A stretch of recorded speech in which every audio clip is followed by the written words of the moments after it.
সাভারে জাতীয় নাগরিক পার্টি এনসিপির সমাবেশ চলাকালে ঘটে যাওয়া বিস্ফোরণের ঘটনায় প্রশাসনের সরাসরি সম্পৃক্ততার অভিযোগ তুলেছেন দলের আহ্বায়ক ও বিরোধী দলীয় চিফ হুইপ নাহিদ ইসলাম। তার দাবি, পরিকল্পিত হত্যাচেষ্টার অংশ হিসেবে এই মামলা চালানো হয়।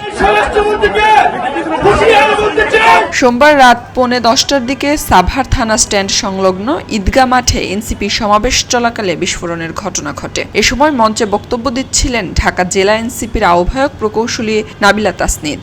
হঠাৎ বিস্ফোরণের শব্দে সমাবেশ স্থলে আতঙ্ক ছড়িয়ে পড়ে এবং উপস্থিত নেতাকর্মীরা ছুটোছুটি শুরু করেন। এ সময় নাবিলা তাসনিদ মাইকে সবাইকে শান্ত থাকার আহ্বান জানান।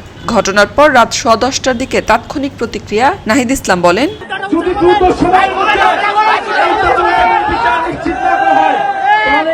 স্থানীয় প্রশাসন এবং এমপি তাকে জবাবদিহিতার আওতায় আমরা পদযাত্রা চলমান থাকবে। যত ভয় ভীতি বোমাবাজি ককটেল সবকিছুকে উপেক্ষা করে আমাদের পদযাত্রা চলমান থাকবে এবং স্পষ্ট আজকের এই ককটেল বিস্ফোরণ বোমা বিস্ফোরণ প্রশাসনের সহায়তায় হয়েছে। আমাদেরকে খুন করার পরিকল্পনায় এখানে বোমা বিস্ফোরণ করা হয়েছে।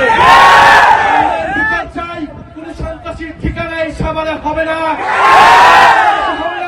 যারা গণহত্যাকারীদেরকে প্রশ্রয় দিবে, যারা সন্ত্রাস চাঁদাবাজি খুনিদেরকে প্রশ্রয় দিবে, যারা দুর্নীতিবাজকে প্রশ্রয় দিবে। এই সময় প্রশাসনের সহায়তায় বিদ্যুৎ বিচ্ছিন্ন হয়ে হামলার মাধ্যমে তাদের পদযাত্রা কর্মসূচি নস্যাৎ করার চেষ্টা করা হয়েছে বলে অভিযোগ করেন তিনি। কেন বিদ্যুৎ বন্ধ করে দেওয়া হয়েছিল? বিদ্যুৎ বন্ধ করে দিয়েছিল। এই ন্যাক্কারজনক ঘটনায় নাহিদ ইসলাম সরকার ও স্বরাষ্ট্র মন্ত্রণালয়ের কাছে ঘটনার সুষ্ঠু তদন্ত এবং সমাবেশে নিরাপত্তা নিশ্চিত করতে ব্যর্থতার জবাবদিহি দাবি করেন। খবরের কাগজ, নিখাত, নির্ভীক, নিরপেক্ষ।